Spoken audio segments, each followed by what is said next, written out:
Hello everyone, welcome back.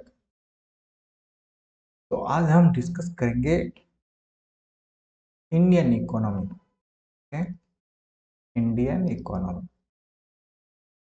Indian economy में जो आपका ग्रुप सी है, ओके, वहां से आपका पिछला जेपीएससी में ये वाला क्वेश्चन पूछ चुका है। दैट मीन्स कि टॉपिक नंबर ये जो है, globalization of Indian economy, its positive, negative impacts on different sectors, issues of FDI and FII in India। Okay, वही FDI से क्वेश्चन पूछा गया है और FDI का पॉलिसीज के बारे में हम इस क्वेश्चन को डिस्कस नहीं करेंगे अभी।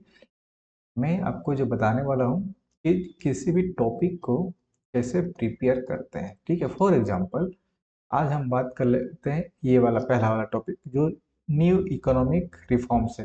That means LPG 1991। ठीक है, लिबरलाइजेशन, प्राइवेटाइजेशन एंड ग्लोबलाइजेशन, है ना, वैश्वीकरण। तो इस तीनों का रिफॉर्म्स के बारे में हम डिटेल में चर्चा करेंगे कि इस टॉपिक से अगर कोई भी क्वेश्चन आता है, ठीक है, तो अगर आप देखोगे ना कहीं भले ये टॉपिक है आपका एलपीजी का, बट ये भी एलपीजी के ही अंदर आ जाएगा, ये भी एलपीजी के अंदर आ जाएगा और ये भी एलपीजी के अंदर आ जाएगा। ठीक है, रिफॉर्म्स का तरीका डिफरेंट है, बट कहीं ना कहीं जो बेस है वो एलपीजी ही है। ठीक है, base is nothing but your LPG 1991। Okay, सबसे पहले हमको बेस को समझना पड़ेगा। ऑलराइट, तो इस वीडियो को देखने के बाद आपका जो बेस है वो काफ़ी क्लियर हो जाएगा।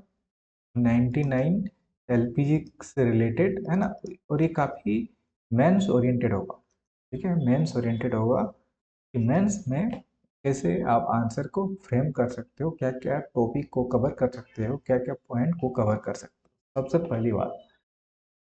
पहली बात आती है हमारा एलपीजी रिफॉर्म्स। ओके, अब एलपीजी रिफॉर्म्स होता क्या है ना, हमको क्यों जरूरत पड़ा। ओके, तो यहाँ पे जैसे कि आप देख पा रहे हो कि 1991 इकोनॉमिक क्राइसिस, तो आपका जो हेडिंग होना चाहिए economic reforms, crisis and policy shifts. Okay, तो यही होता है। देखिए, एक आपका नॉलेज नॉलेज प्लस प्रेजेंटेशन, आप चीज़ों को कैसे प्रेजेंट करते हैं। ठीक है, नॉलेज प्लस प्रेजेंटेशन ही आपका मार्क्स लाएगा। ठीक है, तो सबसे पहली बात, आप चीज़ों को कैसे रखते हो, प्रेजेंट करते हो, वो बहुत मैटर करता है। ऑलराइट, तो सबसे पहले फ्रेंड्स, एक सेकंड गाइस। हाँ, सबसे पहले हम बात कर लेते हैं एलपीजी का।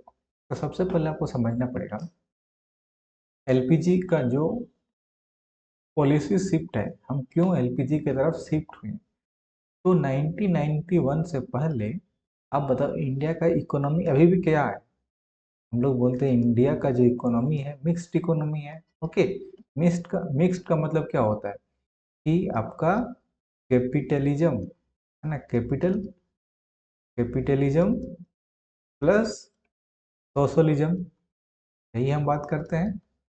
पूंजीवाद और समाजवाद दोनों साथ साथ चले। ठीक है, दैट मीन्स आपका private sector plus government sector. Okay, private sector का मतलब क्या हो गया आपका कैपिटलिज्म, और सोशलिज्म का मतलब क्या हो गया गवर्नमेंट सेक्टर। तो दोनों कहीं ना कहीं साथ में चलता था 1991 से पहले। अभी भी चलता है, बट यहाँ पे चेंज आया है ना, पहले जैसे चल रहा था वो आपको अभी देखने को नहीं मिलेगा। दैट मीन्स कि जब हम मतलब मिश्रित अर्थव्यवस्था की बात करते हैं, मिक्स्ड इकोनॉमी की बात करते हैं, तो आपके पास क्या है, कैपिटलिज्म प्लस सोशलिज्म। ठीक है, this is equals to mixed, मतलब पूंजीवाद और समाजवाद, ये आपका प्राइवेट सेक्टर और ये आपका हो गया government sector. Right, now problem कहाँ पे आई, प्रॉब्लम हुआ हमारा 1991 से पहले जो इकोनॉमी था मिक्स्ड। मिक्स्ड तो था, लेकिन क्या हो रहा था, गवर्नमेंट का, सरकार का एक्सेसिव कंट्रोल था। ठीक है, अर्थव्यवस्था में कंट्रोल, मतलब जो कंट्रोल था हद से ज़्यादा था, एक्सेसिव कंट्रोल। ठीक है, अब इसके क्या नुकसान है, किसी भी चीज़ों का अगर हद से ज़्यादा होता है तो उसका खामियाजा भुगतना पड़ता है। तो एक्सेसिव कंट्रोल होने के बाद मतलब होने से हुआ क्या, हमारा जो इकोनॉमी का ग्रोथ है ना, वो काफ़ी स्लो हो गया, स्लो डाउन, है ना, स्लो डाउन हो गया क्या, आर्थिक विकास, है ना, इकोनॉमिक ग्रोथ। क्यों हुआ उसका भी रीजन हम समझते हैं, ठीक है। अब स्लो डाउन होता है, अब स्लो डाउन के पीछे का कारण चलो यहाँ पे लिख देता हूँ, है ना, किस किस वजह से हुआ। देखो, सबसे पहले क्या हुआ, जो हमारे पब्लिक सेक्टर इंटरप्राइज है ना, और ये पब्लिक सेक्टर अंडरटेकिंग है ना, ये पीएसयू बोल लो या तो पब्लिक सेक्टर इंटरप्राइजेस, ये क्या हो गया, है ना, for example ONGC, coal India, है ना, एनटीपीसी, ये क्या हो गया, सारी लॉस मेकिंग में जाने लगे, लॉस में, ठीक है। और ये क्या बन गया, इनएफिशिएंट, है ना, ये एफिशिएंट तरीके से काम नहीं कर रहा, ठीक है। एक तो आपका लॉस मेकिंग, मतलब कोई भी अगर पब्लिक सेक्टर यूनिट है ना, अंडरटेकिंग और इंटरप्राइजेज, वो प्रॉफिट में नहीं था, ठीक है, सारे के सारे लॉस मेकिंग में जा रहे थे, ओके। क्यों, due to this excessive control. Second था आपका लाइसेंस राज, आपने बहुत नाम सुना होगा इसका, है ना, लाइसेंस राज, मैंने यहाँ पे लिखा हूँ, ठीक है। देखो इसको मैं समझाऊंगा इस डायग्राम को, अभी थोड़ा सा मेरे को जो बताना है थोड़ा सा बताने दो। लाइसेंस राज, अब लाइसेंस राज का मतलब क्या होता है, लाइसेंस राज का मतलब क्या होता है कि कोई भी अगर आप छोटी से छोटी भी इंडस्ट्री सेटअप करना चाहते हो तो उसको उसके लिए आपको गवर्नमेंट से क्या लेना पड़ता था, परमिट, ठीक है, गवर्नमेंट गवर्नमेंट का परमिट। तो इसका यही गवर्नमेंट का परमिट ही क्या कहलाता है, आपका एक्सेसिव कंट्रोल, ठीक है। अगर आप थोड़ा सा भी कुछ इंडियन इकोनॉमी में कंट्रीब्यूट करना चाहते हो तो उसके लिए आपको लाइसेंस लेना पड़ेगा, लाइसेंस के लिए मतलब परमिट लेना पड़ेगा। तो अगेन आप गवर्नमेंट के पास बहुत सारे रूल्स रेगुलेशन, है ना, रेस्ट्रिक्शन, वो आपको फॉलो करना पड़ रहा था। तो जिसके कारण से चाह के भी, है ना, जो इंडस्ट्रियलिस्ट था, है ना, अभी तक तो हमारा क्लोज्ड इकोनॉमी मान के चलो, है ना, ओपन इकोनॉमी मतलब ग्लोबलाइजेशन में हम गए ही नहीं है ना, अभी हम क्या कर रहे हैं, हम अभी ग्लोबलाइजेशन, ये पॉइंट देख रहे हो, न्यू इकोनॉमिक पॉलिसी 1991, ठीक है। इसका 3 फैक्टर है, मतलब 3 पॉइंट है, लिबरलाइजेशन, प्राइवेटाइजेशन एंड थर्ड में ग्लोबलाइजेशन। तो अभी हम ग्लोबलाइजेशन की तरफ गए ही नहीं है, ये तो हम 99 में हमारा इंडियन इकोनॉमी का जो मार्केट है वो ओपन होगा ग्लोबलाइजेशन के लिए। तो अभी हो क्या रहा है, एक तरह से हम अभी क्लोज्ड इकोनॉमी में है, ठीक है, क्लोज्ड इकोनॉमी।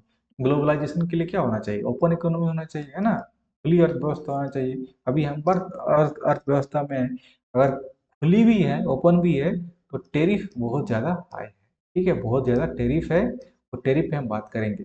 तो इसका मतलब क्या हुआ, लाइसेंस राज के चलते, है ना, आपका जो भी इंडस्ट्रियल, है ना, जो एमएसएमई सेक्टर आप ये बोल लो, या तो कुछ भी सेक्टर है, सारे सेक्टर में आपके काफ़ी परमिट सिस्टम है, और राइट, और हाई टेरिफ जिसकी मैं बात कर रहा था, हाई टेरिफ, है ना, high tariff plus trade restriction, है ना, ट्रेड में रेस्ट्रिक्शन, कौन सा ट्रेड आप कर सकते हो, कौन सा ट्रेड मतलब कौन सा व्यापार आप कर सकते हो, कौन सा नहीं कर सकते। तो आपका पॉइंट समझ में आ गया, पहला कि सारे जो पीएसयूज थे almost they are in loss making and inefficient, licence Raj, high tariff और ट्रेड रेस्ट्रिक्शन, 5 पॉइंट समझ में आ गया। तो यही सबको आपको मेंस में क्या होता है, लिखना होता है, ठीक है, पॉइंट को एक्सप्लेन करना होता है। तो 99 से पहले मतलब 99 1991 से पहले ये सब इश्यूज आपको इंडियन इकोनॉमी में देखने को मिल रहा था, ठीक। अब इससे क्या हुआ, जैसे कि हमारा इकोनॉमिक स्लो डाउन हो गया तो डेफिनेटली क्राइसिस तो आना ही था, है ना, इकोनॉमिक क्राइसिस आ गया। अब इकोनॉमिक क्राइसिस को डील करने के लिए क्या हुआ, अब इसको इरेज करते हैं, ठीक है। अब इस क्राइसिस से निपटने के लिए, है ना, अब हम क्या करेंगे, गवर्नमेंट जाती है आईएमएफ के पास। तो अभी देखो, जो 99 इकोनॉमिक क्राइसिस का मैंने कारण बता दिया, ठीक है, पहला कारण बता दिया गवर्नमेंट का कंट्रोल, मैंने वो कंट्रोल को कैसे बताया कि एक्सेसिव कंट्रोल, मतलब हद से ज़्यादा कंट्रोल, है ना, वही कारण था। सेकंड बताया आपको कि जो पब्लिक सेक्टर जो कंपनियां था, है ना, कंपनियां थी, वो लॉस मेकिंग में था, inefficiency, right, loss making. Third मैंने लाइसेंस राज का बता दिया, परमिट सिस्टम। और फोर्थ में आपको ट्रेड रेस्ट्रिक्शन और टेरिफ, हाई टेरिफ की बात किया मैंने, है ना, हाई टेरिफ लगा दिया, ठीक है। आप बिजनेस करोगे तो आपको काफी टेरिफ देना पड़ेगा। ये सारे मोटा मोटे आपके चार कारण हो गए, ठीक, ओके। अब हम इस कारण से निपटने के लिए, इस कारण से निपटने के लिए, मतलब इससे हुआ क्या, अभी तो ये तो हुआ, इतने सारे प्रॉब्लम्स। अब इस प्रॉब्लम से हमारा क्या हुआ कि हमारा फाइनेंशियल क्राइसिस आ गया, मार्केट मतलब स्लो डाउन हो गया इकोनॉमी, है ना, जिसको हम लोग क्या बोलते हैं, financial crisis. Okay, financial crisis कारण हुआ था क्या कि एक्सटर्नल डेब्ट ना, लोन बोल रहे डायरेक्टली, विदेशी जो है, बाहरी जो डेब्ट है ना, डेब्ट कर्ज, वो बहुत ज्यादा बढ़ गया था। ओके, तो और इससे क्या था कि फॉरेन रिजर्व, फॉरेक्स, ठीक है, फॉरेक्स, फॉरेन रिजर्व जो था इंडिया का, एकदम लो लेवल पे आ चुका है, लो लेवल पे आ चुका है, ठीक है, एकदम लो लेवल पे आ चुका है। और हार्डली लेफ्ट आउट था 2 वीक्स के लिए, ठीक है, 2 वीक्स के लिए ही हम सरवाइव कर पाते। मतलब एक तरह से हमारा जो फॉरेन रिजर्व था, है ना, वो खत्म हो चुका था। तो अब हुआ क्या, गवर्नमेंट ने कहाँ पे अप्रोच किया, भारत सरकार ने, भारत सरकार ने अप्रोच किया इंटरनेशनल फोरम पे। और इंटरनेशनल फोरम पे कहाँ पे गया, आईएमएफ के पास गया और वर्ल्ड बैंक के पास गया। लेकिन आईएमएफ ने भी एक कंडीशन रखा और वर्ल्ड बैंक ने भी एक कंडीशन रखा। अब ये कंडीशन क्या है, बोला, गवर्नमेंट ने जैसे ही अप्रोच किया, कितना, उस टाइम पे 1991 में 7 dollar, sorry 7 billion dollar, 7 billion dollar का बिल आउट पैकेज मांगा, ठीक है, कि मैं अभी, मतलब इंडिया अभी काफ़ी क्राइसिस सिचुएशन पे है, हमें 7 billion dollar bail out package के रूप में चाहिए। लेकिन क्या आईएमएफ ऐसे दे दिया, वर्ल्ड बैंक नहीं, उन्होंने शर्त रखा। देखो, आईएमएफ ने कंडीशन रखा, वर्ल्ड बैंक ने कंडीशन रखा। कंडीशन ये रखा कि इंडिया को लिबरलाइज करना पड़ेगा, है ना, इकोनॉमी को लिबरलाइज करना पड़ेगा। दैट मीन्स कि जो गवर्नमेंट का आपका लाइसेंस राइट था, गवर्नमेंट का गवर्नमेंट का जो कंट्रोल है, वो कम से कम, जो आपका परमिट सिस्टम मैंने समझाया आपका, वो कम से कम हो, ठीक है। That means you have to go for liberalization. That means your economy should be liberal. Okay, your economy should be liberal. Now second, that means government का जो कंट्रोल है वो कम होना चाहिए, है ना, एक्सेसिव कंट्रोल बताया, इसे आपको कम करना पड़ेगा। यहाँ पे पहला पॉइंट था ना, गवर्नमेंट का कंट्रोल, ये कम से कम हो, मतलब गवर्नमेंट का जो दखल है कम से कम हो, कहाँ पे, अर्थव्यवस्था पे, है ना। किस अर्थव्यवस्था की बात कर रहे हैं, भारत का अर्थव्यवस्था पे। ओके, पहला पॉइंट, मतलब ये कंडीशन रखा दोनों का, आईएमएफ और वर्ल्ड बैंक का क्या कंडीशन है कि इंडियन का इकोनॉमी हो, कैसा हो, लिबरलाइजेशन हो, मतलब लिबरल हो। और लिबरल का मतलब ही हो गया कि गवर्नमेंट का कंट्रोल कम हो। अब बात आती है कि प्राइवेट सेक्टर, ये प्राइवेटाइजेशन, पहला पॉइंट आपको समझ में आएगा कि लिबरल का मतलब क्या हुआ। लिबरल का मतलब वही, यही न्यू इकोनॉमिक पॉलिसी कहता है ना, यही हमारा 99 का एलपीजी है। ये L for liberalization, G for privatization, G for globalization, तो यही हमारा एलपीजी हो गया। ओके, यहाँ तक समझ में आ गया। नाउ कमिंग टू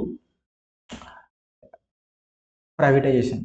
अब आईएमएफ ने क्या बोला कि जो भी प्राइवेट सेक्टर है उसको ज़्यादा से ज़्यादा फ्रीडम को दो, है ना, ज़्यादा से ज़्यादा क्या करो, स्वतंत्रता दो, हाँ, स्वतंत्रता, है ना। पहले तो क्या करो कि आपका इकोनॉमी लिबरल होना चाहिए, दैट मीन्स गवर्नमेंट का कंट्रोल कम हो। सेकेंड पॉइंट कहता है कि प्राइवेटाइजेशन की तरफ आप बढ़ो, मतलब जो प्राइवेट सेक्टर है उसको ज़्यादा से ज़्यादा फ्रीडम दो। थर्ड सेक्टर है, मतलब थर्ड पॉइंट है जो ग्लोबलाइजेशन है, कह रहा है कि आप यहाँ पे जो हाइट, ये ट्रेड रेस्ट्रिक्शन लगा के रखे हो यहाँ पे, है ना, हाई टेरिफ का ट्रेड रेस्ट्रिक्शन, उसको क्या करो, ट्रेड रेस्ट्रिक्शन को आप क्या क्या करना पड़ेगा, उसको रिमूव करना पड़ेगा, है ना, उसको जितना भी आपने रेस्ट्रिक्शन लगा के रखा है, you have to remove the restriction and you should integrate with global markets, है ना। आप ग्लोबल मार्केट के साथ इंटीग्रेट करो, इंटीग्रेट विथ ग्लोबल मार्केट, है ना।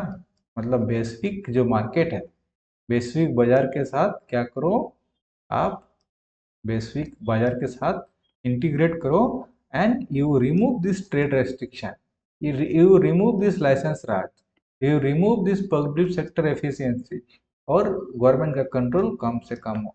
और इसी का नया रूप लेके आता है, मतलब इसी जितना भी सब इश्यूज थे, इसी इश्यूज को आईएमएफ ने, है ना, आईएमएफ और वर्ल्ड बैंक कहता है कि इस सब से छुटकारा करो पाओ और नए जो आपका नीति है बनाने में ये सब चीज़ों का ध्यान रहे कि आपका गवर्नमेंट का कंट्रोल कम हो, प्राइवेट प्लेयर को ज़्यादा से ज़्यादा फ्रीडम दो, आज़ादी दो और आप वैश्विक मार्केट के साथ लिंक हो जाओ। ठीक, अगर ये आपने किया तभी हम आपको क्या देंगे, $7 बिलियन का बेल आउट पैकेज देंगे। और इसी के साथ हमारा न्यू इकोनॉमिक पॉलिसीज, है ना, इसी को हम लोग क्या बोलते हैं, न्यू इकोनॉमिक पॉलिसी, एनईपी बोलते हैं। New economic policy in the form of LPG, liberalization, privatization, globalization 99 picture में आ जाती है। ठीक, क्लियर हो गया। और यहीं से हमारा नया इकोनॉमिक पॉलिसी आती है। ओके, अब एक एक करके पॉलिसीज को देखते हैं। हमने आपको पूरा बैकग्राउंड समझा दिया क्या है। अब हम बात कर लेते हैं एलपीजी जो मॉडल है ना, इकोनॉमिक रिफॉर्म का। तीन है पैरामीटर, है ना, liberalization, privatization and globalization. Okay, अब लिबरलाइजेशन का मतलब मैंने आपको बताया, है ना। लिबरलाइजेशन का मतलब क्या हुआ कि आपका लाइसेंस राज है। लाइसेंस राज मतलब जो कोई भी कंपनी को ओपन करने के लिए, चलाने के लिए परमिट सिस्टम है ना, उसको क्या करो, खत्म करो, है ना। हर हर जगह पे छोटी छोटी चीज़ों पे आपको परमिशन लेने की जरूरत नहीं है। हाँ, there are sectors where you need, for example defence, defence में आपको चाहिए, ठीक, है ना। आपका फार्मास्यूटिकल सेक्टर, ठीक है, यहाँ पे आपको चाहिए, है ना। तो कुछ कुछ सेक्टर है, अभी मैं बताऊंगा, ठीक है। एविएशन सेक्टर, वो डिटेल्स में बताऊंगा अभी कौन कौन सा सेक्टर में रेस्ट्रिक्शन है। तो लेकिन जो मेजोरिटी आपका परमिट सिस्टम है ना, इंडस्ट्री में, वो खत्म करो लिबरलाइजेशन में। रिड्यूस इंपोर्ट टेरिफ्स, मतलब वही जो आपका ट्रेड जो रेस्ट्रिक्शन था, ट्रेड रेस्ट्रिक्शन, आप इस ट्रेड रेस्ट्रिक्शन को क्या करो, खत्म करो। And deregulated industries, deregulated industries, इसका मतलब किसको समझ में आया है कि डीरेगुलेशन ऑफ इंडस्ट्रीज मतलब ये आपका जो पॉइंट है, ये कहता है कि डीरेगुलेट करना का मतलब होता है वो अपना जो प्राइवेट सेक्टर, प्राइवेट मतलब बिजनेस, बिजनेस जो ओनर है, ठीक है, वो क्या करेगा, अपना जो डिसीजन लेगा, है ना, गवर्नमेंट उस डिसीजन नहीं लेगा कि आपको क्या करना है। तो बिजनेस अपना डिसीजन खुद लेगा, इंडिपेंडेंट होके, है ना, इंडिपेंडेंट होके खुद डिसाइड करेगा कि हमें क्या करना है। That is nothing but deregulated industries policies बोल लो, आप डिसीजन बोल लो। Okay, now allowed foreign investment, ठीक है, दैट मीन्स एफडीआई, ठीक है। यहीं से आपका फॉरेन डायरेक्ट इन्वेस्टमेंट का अलाउ हो जाता है ना। गवर्नमेंट क्या करती है, फॉरेन, अगेन ये सेक्टर टू सेक्टर वेरी करता है, किसी में आपका 100% तक का भी इन्वेस्टमेंट है, किसी में 70% है, ठीक है। और इसी एफडीआई का क्वेश्चन आपसे मेंस में पूछ लिया था कि बताइए कि आप क्या समझते हैं एफडीआई के बारे में, और एफडीआई पॉलिसी क्या है और उसका परफॉर्मेंस क्या है इंडिया में, है ना। तो ये आपका मेंस का क्वेश्चन था 11 जेपीएससी का, ठीक है। तो अगर आपको एफडीआई नहीं पता है और एफडीआई से मतलब जानने से पहले आपको इतने सारे चीजें ने जो बताया अभी, ये एक तो आपको ये पता होना चाहिए, ठीक है, कि इशू क्या हुआ था, बैकग्राउंड क्या था, एफडीआई कब लाया गया, क्यों लाया गया, एफडीआई कब आया, इसी ग्लोबलाइजेशन के चलते आया, ठीक। क्योंकि आपने बताया कि ग्लोबलाइजेशन का मतलब क्या हुआ कि integrated with the global markets, है ना। ग्लोबल मतलब क्या, फॉरेन, है ना, डायरेक्ट इन्वेस्टमेंट। चाहिए आप ये इंपोर्ट करो, ग्लोबल मार्केट का इंटीग्रेशन, इंटीग्रेशन का मतलब क्या हुआ, चाहिए आप इंपोर्ट करो, ठीक है, या तो एक्सपोर्ट करो, दोनों करो, इंपोर्ट एक्सपोर्ट। जब तक इंपोर्ट एक्सपोर्ट नहीं करोगे तो ग्लोबल मार्केट के साथ कैसे कनेक्ट होगा। फॉर एग्जांपल चाइना, ठीक है। अब अब पूरा का पूरा जो इलेक्ट्रॉनिक्स मार्केट है इंडिया में, है ना, electronics items, for example market देखो, लैपटॉप का, मोबाइल का पूरा जो है, ऐसा कोई घर नहीं है ना, ऐसा कोई हाउस होल्ड नहीं है ना, जहाँ पे आपका चाइना का प्रोडक्ट नहीं है। फॉर एग्जांपल जो भी आप मोबाइल चलाते हो, लैपटॉप यूज करते हो, टैबलेट है, जो भी है, they are somehow some part manufactured और असेंबल्ड इन चाइना, है ना, डायरेक्टली और इनडायरेक्टली। तो आप, चाइना क्या है, इंडिया का पार्ट नहीं है, तो they are the global markets, तो हम इंटीग्रेट कर पाए, ठीक है। अब हम, इसीलिए अब इस एफडीआई से हमारा क्वेश्चन आया था, तो समझ में आ रहा है। तो एफडीआई का हम होना का मतलब क्या हुआ, लिबरलाइजेशन कर रहे हैं हम, है ना, क्योंकि हमने जो टेरिफ है ना, ट्रेड पॉलिसीज है, उसको रेस्ट्रिक्शन से हटा दिया। फिर अलाउ क्या क्या, फॉरेन डायरेक्ट इन्वेस्टमेंट को। तो समझ में आ रहा है कॉन्सेप्ट कहाँ से लिंक्ड होता है और कैसे कैसे आपको लिखने होते हैं। ओके। सेकेंड, प्राइवेटाइजेशन, मैंने बताया कि सोल्ड, यहीं से कॉन्सेप्ट आता है डिस इन्वेस्टमेंट, है ना, डिस इन्वेस्टमेंट, ठीक है।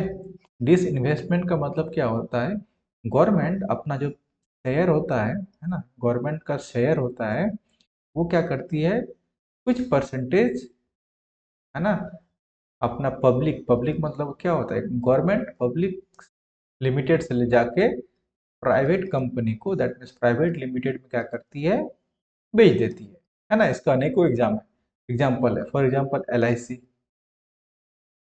ठीक है, एल आई सी, ओके। तो ये सब क्या है, ये सब आपका एयर इंडिया, है ना, एयर इंडिया देखो। फिर सेकेंड एग्जाम्पल क्या है, तो क्या करता है कि जितने भी इस टाइप के पीएसयू है, पब्लिक सेक्टर, है ना, यूनिट बोल लो, पब्लिक सेक्टर अंडरटेकिंग बोल लो, पब्लिक सेक्टर इंटरप्राइज बोल लो, जितने भी लॉस मेकिंग है और वो इनएफिशिएंट है, सही से काम नहीं कर पा रही, तो क्या कर रही है गवर्नमेंट, उसको सोल्ड करो, बेचो, उसका percentage. That concept is nothing but disinvestment. उसके बाद इम्प्रूव्ड बैंकिंग इफिशियंसी। अब बैंकिंग में भी देखोगे, बैंक में, अब बैंकिंग में हमारा क्या हुआ, बैंकिंग में हमारा बहुत सारे रिफॉर्म्स हुए, राइट, बहुत सारे रिफॉर्म्स हुए, बहुत सारे। अब पहले क्या था, आपको याद होगा, आरबीआई का रूल रेगुलेशन काफ़ी था, ठीक है, आरबीआई का रूल रेगुलेशन काफ़ी था, ठीक है। तो अभी क्या हुआ कि आज के डेट में हमारा बहुत सारे ऐसे बैंक आ गए हैं, private bank, right. For example HDFC देखो, है ना, आईसीआईसीआई देखो। आपको जो गवर्नमेंट बैंक है उससे ज़्यादा आपको फैसिलिटी सर्विसेज देखने को मिलता है। Then enhance telecom competition, yes, telecom में भी देखो, पहले अगर आप देखेंगे बीएसएनएल, है ना, गवर्नमेंट का बीएसएनएल है, अगर आपको बीएसएनएल का सिम लेना होता तो आपको, या तो लैंडलाइन का कनेक्शन लेना होता था, तो आपको कितने दिन का वेट करना पड़ा था। लेकिन आज के डेट में जैसे ही इसको टेलीकॉम कंपटीशन मार्केट में लाया तो बहुत सारे आ गए प्राइवेट प्लेयर, है ना, एयरटेल आ गया, ठीक है, वोडाफोन आ गया, बहुत सारे ऐसे आ गए। तो क्या हो गया, प्राइवेट प्लेयर आ गए, तो इसमें क्या हो गया, अभी इसका पॉजिटिव इम्पैक्ट और नेगेटिव बहुत सारे रहते हैं। सिमिलरली ग्लोबलाइजेशन का, तो अब यहाँ पे इंक्रीज ट्रेड। अब जैसे ग्लोबल मार्केट के साथ आप कनेक्ट करते हो, आपका इंपोर्ट बढ़ता है ना। इंपोर्ट अगर आपका बढ़ता है, एक्सपोर्ट बढ़ता है, तो क्या होगा, जितना इंपोर्ट एक्सपोर्ट करोगे, है ना, तो हालांकि ये कहा जाता है कि आपका इंपोर्ट जितना ज़्यादा से ज़्यादा कम करो, है ना, कम से कम करो, और एक्सपोर्ट ज़्यादा से ज़्यादा करो। क्यों, तभी तो आपका क्या होता है, बैलेंस ऑफ पेमेंट का कॉन्सेप्ट यही तो कहता है, फॉरेक्स रिजर्व कब ज़्यादा होगा आपका, ठीक है, फॉरेक्स जो रिजर्व है कब ज़्यादा होगा, आप किसी चीज़ का इंपोर्ट मतलब निर्यात कम करो। क्योंकि देखो, निर्यात अगर करोगे तो आपको पैसा देना पड़ेगा ना, तो ऐसा करो कि, और तो फिर आपका जो आत्मनिर्भर भारत बनने की सपना है, आत्मनिर्भर आत्मनिर्भर कब बन पाओगे? जब आप मेक इन इंडिया करोगे, है ना, मेक इन इंडिया। और मेक इन इंडिया का मतलब क्या हुआ कि आप सब कुछ अपने इंडिया में बना रहे हो। अगर इंडिया में बनाओगे तो आपको निर्यात नहीं करना पड़ेगा, सॉरी, आयात, हिंदी बोल रहा हूँ ना, आयात, आयात नहीं करना पड़ेगा, आपको निर्यात करना पड़ेगा। दैट मीन्स हमें इंपोर्ट नहीं करना है, ठीक है, एट एनी कॉस्ट, जितना कम से कम हो। हाँ, बहुत सारी ऐसी चीजें करो जो कि आपको लगता है कि इट्स नॉट पॉसिबल, है ना, भारत में संभव नहीं है, उसी का इंपोर्ट करो। अदरवाइज क्या करो, आप हमेशा एक्सपोर्ट करो, ठीक है। एक्सपोर्ट करेगा तो आपको क्या होगा, आपको करेंसी, दूसरे करेंसी में पैसा आएगा, है ना। फॉर एग्जाम्पल डॉलर में आया तो डॉलर का वैल्यू ज्यादा है, तो आपका क्या होगा, तो फॉरेक्स रिजर्व पे ज़्यादा बढ़ेगा, तो ये सब है। फिर फॉरेन इन्वेस्टमेंट, एफडीआई, तो एफडीआई जैसे कि आया, मान के चलो डॉलर के फॉर्म में आएगा, तो अगेन आपका क्या होगा, फॉरेक्स रिजर्व बढ़ेगा, रोजगार ज़्यादा बढ़ेगा, इकोनॉमी ज़्यादा ग्रोथ करेगा, जीडीपी ज़्यादा ग्रोथ करेगा। तो ये सब चीज़ें हैं, ठीक है। ऐसे बहुत सारी चीज़ें हैं बताने के लिए, तो मैं आपको बेसिक बता रहा हूँ कि एलपीजी था क्या और है क्या, ओके। उसके बाद हम थोड़ा देख लेते हैं कि impact of globalization on Indian economy में। हमने ग्लोबलाइजेशन तो कर दिया, ठीक है, एलपीजी में देखा, लाइसेंस राइज देखा, प्राइवेटाइजेशन देखा, ग्लोबलाइजेशन देखा। अब ग्लोबलाइजेशन का इम्पैक्ट थोड़ा सा देख लेते हैं ना, क्या क्या हमारा जो एलपीजी हुआ, क्या ये 100% सक्सेस हो गया या 100% फेलियर है, ये भी आपको समझना पड़ेगा। इसी को तो हम लोग बोलते हैं ना क्रिटिकली एनालिसिस, और क्रिटिकल एनालिसिस, एनालाइज, ठीक है, एनालाइज। तो आपको इस हिसाब से समझना पड़ेगा कि क्या सक्सेस हुआ, क्या फेलियर फेलियर हुआ, right. Okay, now coming back to the impact, है ना। अब इम्पैक्ट हम देखेंगे, तो इम्पैक्ट में हम देखेंगे थोड़ा पॉजिटिव भी देखेंगे, और ये हमारा, है ना, इसलिए बोल रहे हैं कि पॉजिटिव आउटकम्स, और ये हमारा एक तरह से चैलेंज बोल लो, नेगेटिव बोल लो, या तो क्रिटिसिज्म दे बोल लो। सबसे पहले हम पॉजिटिव बात करते हैं। देखो, नो डाउट 1991 का अगर रिफॉर्म्स नहीं करते एलपीजी, है ना, एलपीजी नहीं करते, तो एक तो हमारा उस समय बैलेंस ऑफ पेमेंट कितना था, है ना, ये डेटा भी आपको देना पड़ेगा। और अभी बैलेंस ऑफ पेमेंट कितना है, ठीक है, आई मीन जो फॉरेक्स रिजर्व, फॉरेक्स रिजर्व जो है 1991 में कितना था, मैंने बताया, सिर्फ 2 वीक का ही आपके पास रिजर्व था। और अभी अभी कितना है वो मैं अभी बताऊंगा आगे जाके कितना है, ओके। तो नो डाउट उस क्राइसिस को निपटने के लिए काफ़ी हेल्प किया, और हमारा इकोनॉमिक काफ़ी बूस्ट किया है, इसमें कोई संदेह नहीं है कि काफ़ी बूस्ट हुआ है, ठीक है, खासकर आईटी सेक्टर, ठीक, आईटी सेक्टर, और you can say BPO sector, है ना, बिजनेस प्रोसेसिंग आउटसोर्स कंपनी, है ना, आउटसोर्सिंग कंपनी, दोनों सेक्टर ने काफ़ी अच्छा खासा ग्रोथ किया है, और इंडिया को as a global global leader बना दिया है आईटी में, ठीक है, ग्लोबल हब।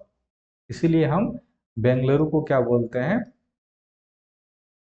बेंगलोर को क्या बोलते हैं, silicon valley of India, silicon valley of India, यही बोलते हैं।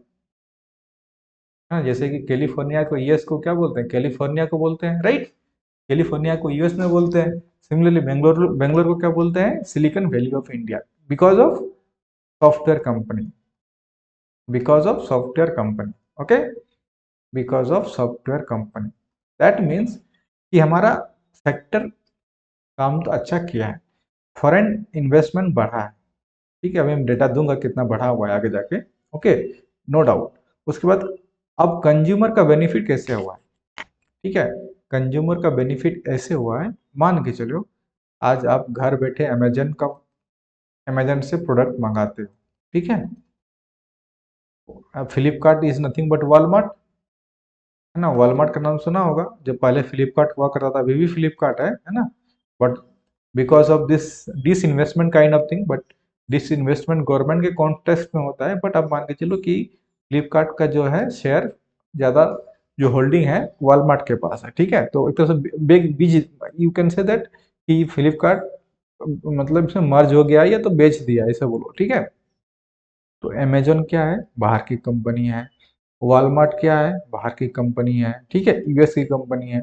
यूएस की कंपनी, अब यहाँ पे क्या हो रहा है, आपको एक कम्पिटिटिव मार्केट में मिलता है, कॉम्पिटिटिव प्राइस में सामान मिल जा रहा है, ठीक है।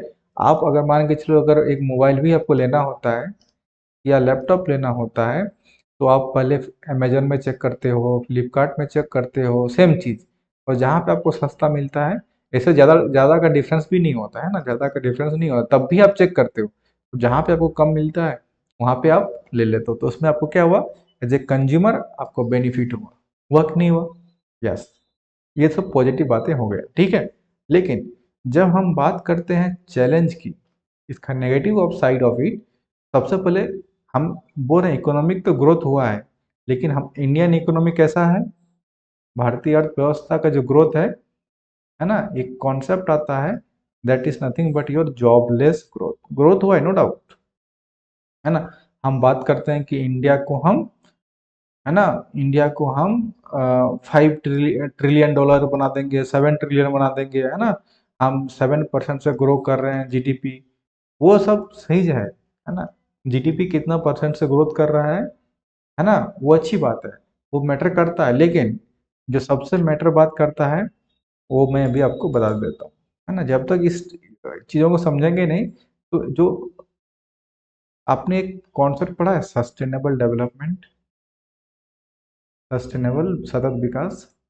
जब सस्टेनेबल डेवलपमेंट पढ़ते हो, तो यहाँ पे क्या पढ़ते हो आप, ह्यूमन डेवलपमेंट इंडेक्स, ठीक है। जिसमें से मेन इंडिकेटर होता है आपका हेल्थ, एजुकेशन, है ना, शिक्षा, और स्टैंडर्ड ऑफ लिविंग, यही होता है स्टैंडर्ड ऑफ लिविंग। ओके, मतलब आपका जो जीवन स्तर है क्या है ना, स्वास्थ्य, शिक्षा और जीवन का स्तर, ओके, जीवन स्तर। तो जब हम बात कर रहे हैं कि हमारा पॉजिटिव में आर्थिक विकास तो हुआ, तो अगर आर्थिक विकास हुआ है, आप बोलते हो कि हमारा इंडियन इकोनॉमी 7.5 की रफ्तार से बढ़ रहा है जीडीपी, ठीक है। इस तिमाही में, इस 6 महीना में 7.5, 6.7, इस टाइप का इतना अगर हाई रेट से बढ़ रहा है, लेकिन क्या उसका असर हमको एचडीआई में देखने को मिल रहा है? क्या पर कैपिटा इनकम में आपके, है ना, प्रति व्यक्ति आय बढ़ा? नहीं बढ़ा, ठीक है। प्रति व्यक्ति आय बढ़ा? नहीं बढ़ा, ठीक। क्या आपका एजुकेशन सिस्टम या हेल्थ में आपका बढ़ा, हेल्थ सुविधा, एजुकेशन पे बढ़ा, शिक्षा का स्तर बढ़ा, और आपका जीवन स्तर में कुछ चेंज हुआ? नहीं हुआ। जब नहीं हुआ, और ना ही आपका रोजगार बढ़ रहा है, नहीं बढ़ रहा है, तो ऐसा ग्रोथ का हमको क्या करना? कुछ नहीं करना, है ना। हमको जब ये सब चीज में हमारा ये 7% से बढ़े, 8% से बढ़े, तो जब हमारा जीवन में कोई चेंज ही नहीं हो रहा है ना, कोई जॉब मिल ही नहीं रहा है, so that is nothing but jobless growth. Growth तो इकोनॉमी हो रहा है, बट जॉब क्रिएट नहीं हो पा रहा है ना, ना ही आपका ह्यूमन डेवलपमेंट इंडेक्स बढ़ रहा है। तो है ना, सो ऑल इन ऑल क्या बोल सकते हैं इसको, जॉबलेस ग्रोथ हो गया। Second is small scale industry struggles. ये खासकर क्यों, मैंने अभी बताया कि अमेजन, एग्जाम्पल दिया अमेजन का और फ्लिपकार्ट का, ठीक। Flipkart that is nothing but Walmart हो गया है, ठीक है, वॉलमार्ट, ओके। आप कोई मान के चलिए, स्मॉल इंडस्ट्री मतलब क्या, एक तरह से आप छोटे लेवल पे छोटा व्यापारी ऐसा समझो, है ना, छोटा व्यापारी, छोटा व्यापारी या छोटा मैन्युफैक्चरर हब। अब क्या करेगा, ये सब क्या है, ग्लोबल प्लेयर्स, है ना, ग्लोबल प्लेयर्स। आप इस सब का टक्कर नहीं दे पाएंगे। फॉर एग्जांपल, आप, आपका छोटा इंडस्ट्री है ना, मान के चलो कपड़ा, कपड़ा का ये है, इंडस्ट्री है ना, इंडस्ट्री है। या तो मान के चलो कोई कॉपी बनाते हैं ना, पेन पेपर जो होता है, पेपर बनाते हैं, कॉपी का इंडस्ट्री। तो जिसको हम लोग लघु उद्योग बोलते हैं ना, लघु उद्योग, लघु उद्योग। या तो मान के चलो घर में आप पीकर बनाते हो, अचार बनाते हो, है ना, अचार का इंडस्ट्री। तो आप ये बताओ, आपका जो अचार बनाते हो, आप ऐसे सोचो, घर में जब अचार बनाते हो आप, है ना, घर में जो अचार बनाते हो, तो उसको 1 केजी अचार बनाने के लिए आपको कितना लागत लगता है ना, कितना आपको लागत लगेगा, इन्वेस्टमेंट। लेकिन मार्केट में देखो कितने सस्ता में आपको अचार मिल जाता है, quality is different, but market में क्या होता है, सस्ता लोगों को ज़्यादा अट्रैक्ट करता है, ठीक है। तो क्या होता है कि जो आपके लघु उद्योग होते हैं, छोटे मोटे व्यापारी होते हैं, तो ग्लोबल प्लेयर के आने से चलते ये लोग सर्वाइव नहीं कर पा रहे हैं, है ना। जो स्मॉल इंडस्ट्रीज हैं, है ना, वो सब सबसे ज़्यादा उनको स्ट्रगल करना पड़ रहा है। मार्केट में इतने ज़्यादा कंपटीशन हो गया है। आप ऐसे ही देखो ना कि पहले जब आप ऑनलाइन कोचिंग नहीं आया था, एग्जाम्पल लो, है ना, ऑनलाइन मतलब कोविड के टाइम के बाद ही सब ज़्यादा हो गया है ना, COCHIMG, ठीक है। तब अब कहाँ पे जाते थे यूपीएससी का तैयारी करने के लिए? दिल्ली जाते थे, ठीक है, दिल्ली जाते थे। ओके, और वहाँ पे कोचिंग का फीस कितना होता था? काफ़ी होता था, बहुत ज़्यादा होता था, ठीक है। आज ऑनलाइन हो गया है, सब कुछ एक तरह से ग्लोबलाइजेशन हो गया है, भले ही उसको ग्लोबलाइजेशन नहीं बोलेंगे, लेकिन आपको एक्सेस तो घर से मिल रहा है। तो सेम क्वालिटी का उससे अच्छा कंटेंट आपको घर बैठे मिल रहा है, काफ़ी कम फी में मिल रहा है, राइट। कम फी में मिल रहा है तो इसका मतलब क्या हुआ, कहीं ना इंडस्ट्री यहाँ पे स्ट्रगल कर रही है। अब एग्रीकल्चर ग्रोथ हमको नहीं देखने को मिला, ठीक है।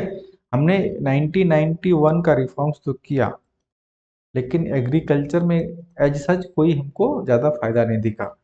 इनकम इनइक्वालिटीज, इनकम वही मैं बताया कि पर कैपिटा इनकम में, और ये सब जो इंडिकेटर बताया यहाँ पे भी आपका कोई इम्पैक्ट देखने को नहीं मिला। कहा जाता है कि ये जो बेनिफिट अगर किसी को मिला है, तो जो आपका एक तरह से जो बिजनेसमैन है, big businessman, for example Reliance, है ना, अनिल अंबानी, या तो फिर आप बोल दो टेक महिंद्रा, कोई जो भी है ना, XYZ टाटा। तो इस पॉलिसी में अगर बेनिफिट हुआ है तो बड़े लेवल पे हुआ है ना, उनको बेनिफिट हुआ है। क्यों? क्योंकि मान के चलिए आज TCS है ना, TCS हो गया, विप्रो हो गया, है ना, अजीम प्रेमजी हो गए, रतन टाटा वे तो नहीं रहे, तो इनका ऑफिस आज हर कोने में है दुनिया के, है ना। फॉर एग्जांपल अमेरिका में है, मतलब USA में है ना, UK में है, कनाडा में है, हर जगह पे है। विप्रो भी हर जगह पे है। क्यों हो पाया? ड्यू टू दिस ग्लोबलाइजेशन, है ना, ग्लोबलाइजेशन वैश्वीकरण करके चलते हो पाया। तो ये लोग ऑलरेडी बड़े प्लेयर्स थे, है ना, मैंने बताया कि बिग बिजनेस में फायदा इनको हुआ, but as a normal citizen, आम आदमी, उसके इनकम लेवल पे कोई प्रभाव नहीं पड़ा। एग्रीकल्चर सेक्टर पे कोई प्रभाव नहीं पड़ा, किसान को मतलब कोई फायदा नहीं। छोटे मोटे जो इंडस्ट्री है, MSME, वो तो गायब ही हो चुके हैं, जॉबलेस ग्रोथ है। और फॉरेन कंपनीज डोमिनेंस, मैंने बताया, अमेजन का एक एग्जांपल दे दिया, ठीक। फ्लिपकार्ट हमारा इंडियन कंपनी था, लेकिन वो वॉलमार्ट बाहर की कंपनी ने ले लिया। तो फॉरेन कंपनी का डोमिनेंस हो गया, राइट। अभी बहुत सारे रहते हैं फ्रेंड्स, अभी तो बहुत सारे स्लाइड हैं, इतना का देखो कितने सारे स्लाइड है, अभी अगर आपको बताने चाहो ना तो बहुत टाइम लग जाएगा। तो अभी आज यहीं पे इसका समाप्त करते हैं कि LPG को कैसे समझते हैं एटलीस्ट, और क्या होता है। तो आपको इस लेवल पे आपको अंडरस्टैंडिंग होना चाहिए, तभी आप मेंस का जो क्वेश्चन है वो टैकल कर पाएंगे। ऑल राइट, किसी को कोई डाउट नहीं होना चाहिए। तो दैट्स इट गाइस, है ना, थैंक यू सो मच, मिलते हैं किसी और वीडियो में।